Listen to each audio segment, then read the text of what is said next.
જય કુખાર મેડીમાં ઘરમાં બેચેની લાગે તો શું કરવું જોઈએ તે વાત ઉપર માતાજીએ શું પ્રવચન આપ્યું આપણે આગળ વિડીયોમાં જોશું. જય કુખાર મેડીમાં. પછી મારે એક કલાક બોલવું પડે ને, ના બોલવું પડે. હા ભલે. હવે બીજી એક ઉપાય બતાવો, ખાલી અનુભવ કરવા માટે હો, કે ધર્મનો આનંદ, રામ નામનો આનંદ, માતાના શબ્દો વાણીના આશીર્વાદનો આનંદ કેવો હોય. હવે મારા દીકરાને જેવો અંદર આનંદ થતો હોય એ તમને અનુભવ ના કરાવી શકું, બતાવી શકું કે આવો થાય. પણ એ જાતે સ્વયં જાતે વ્યક્તિ અનુભવ કરે ત્યારે એને ખબર પડે કે હો કેવો આનંદ લાગે. તમને સાંભળવામાં આનંદ આવતો હોય, મારા દીકરાને હું બોલું છું, ધૂણું છું, કેવો આનંદ આવતો હશે ને. તો તમારે 1% આનંદનો અનુભવ કરવો હોય તો માતા એવું કહું છું, પેલા તમારા મઠને બેહો ને અને મન બેચેન લાગતું હોય ને, બેચેની કઈ માતાની વાત સ્મરણ ભૂલતું ના હોય, મન બહાર થઈ જતો હોય ને તો મઠમાં છે તરત જ સોનામણી ચોખ્ખું પાણી પવિત્ર લઈ આખા મઠમાં સોટી જજો અને પછી દીવાબત્તી કરજો, ઓટોમેટિક તમારું મગજ ખુલી જશે.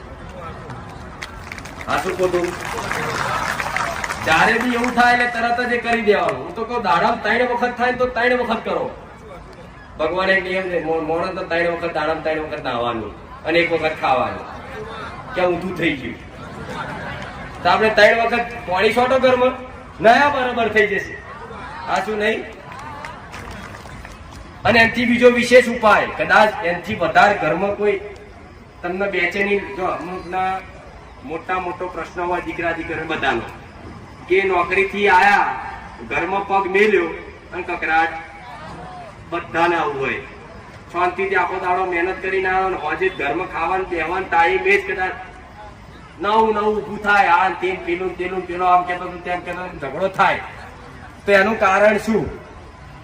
બહાર તમને સારું લાગે છે, ઘરમાં જવાથી તમને બેચેની લાગતી હોય, ઝઘડો ગુસ્સો અચાનક થતું હોય, તો એનું કારણ છે તમારા ઘરમાં નેગેટિવ શક્તિ, નકારાત્મક ઉર્જા, એનું બીજું નામ સૂક્ષ્મ આત્માઓ, ફરતી શક્તિઓ, દુષ્ટ શક્તિઓ, એ તમારા ઘરમાં હોય ને એટલે તમે ઘરમાં જેવા એન્ટર થાવ એટલે એના પ્રભાવમાં તમે આવી જાઓ, એટલે સીધો તમારો મગજ ને બધું ભાર થઈ જાય અને અચાનક ગુસ્સો આવી જાય, એની વહુની આંખો બદલાઈ જાય, મોટી થઈ જાય.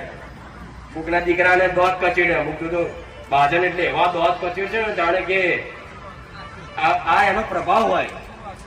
આ પ્રભાવને દૂર કરવા માટે તમારે શું કરવું પડે? આવું તો ડોક્ટરે કીધું છે. કેવું? કોરોના હતો ને હમણાં વચ્ચે, ત્યાં શું કહેતા હતા? કપૂરનું ધૂપ કરજો એટલે કે નેગેટિવ ઉર્જાનો નાશ થાય. કોરોના એક નેગેટિવ ઉર્જા જ હતી. કપૂરનું ધૂપ કરવાથી જો કોરોના નાશ થતો હોય તો ઘરમાં ખાલી એક કપૂરની ગોટી હરગાવશો ને, તમારી બધી નેગેટિવ શક્તિઓ બહાર જતી રહેશે. તો બધા એમ કે માતાજી અમારે કેટલા વ્યવહાર કરવાના કે અઠવાડિયે હોય, 12 મહિને એકવાર હોય તો બરોબર, તો 12 મહિના તમે આ બધું ધૂપ કરવાનું, કપૂરની ગોટી હરગાવવાનું, દૂધ છોટવાનું, ચોખ્ખું પાણી છોટવાનું, ઘરમાં સાફ સફાઈ રાખવાનું, રસોડા નયા વગર નહીં જવાનું, આ બધું પાલન રાખો ને તો 12 મહિના એક વખત કદાચ તળિયાના ગોગા મહારાજ ઉકળી આલો ને તો એ મહારાજ રાજી રહે. આ દર સોમવાર આલવાથી રાજી નહીં રહેતા. દર સોમવારે ગોગા મહારાજને સુખડી દૂધ બધું આલવાથી ગોગા મહારાજ રાજી નહીં રહેતા. તો પેલાના ગઈડિયા ખાલી પોચમના દાડે નારિયેળ જ આલતા, પણ આ બધા નીતિ નિયમ રાખતા. આજ તો નયા વગર જ તે ચા બનાવવા જતું રહેવાનું સવારમાં, જેવા ને તેવા. રસોડા ભગવાન છે, દેવનો વાસ થાય. મેં પેલા ઉપાય બતાવ્યો હતો, દીકરીઓ જો મને માનતી હોય ને અને તમારા ઘરમાં કદાચ લક્ષ્મી ટકાઈ રાખવી હોય ને તો પેલા નહીં ધોઈ સવારમાં દીવાબત્તી કરો ને, અને કદાચ ચા બનાવવાનો ટાઈમે છે ને અગરબત્તી કરીને, રસોડાની અગરબત્તી કરીને એક મૂકજો, કોઈ તમારા ઘેર લક્ષ્મી નહીં ખૂટે. મારા ઉપાય સિક્કા વાળા હોય, જેવા સિક્કા વાળા હોય, જેને પાલન કરે ફળ મળે. એટલે કઈ દર રવિવારે કે દર મંગળવારે એક વખત કપૂરનું ધૂપ કરી જોજો. તમને પછી જેવું યોગ્ય લાગે આખા ઘરમાં શાંતિથી બેસો તમને કેવો અનુભવ થાય છે મને કહેજો. આજુ ખોટું ભાઈ?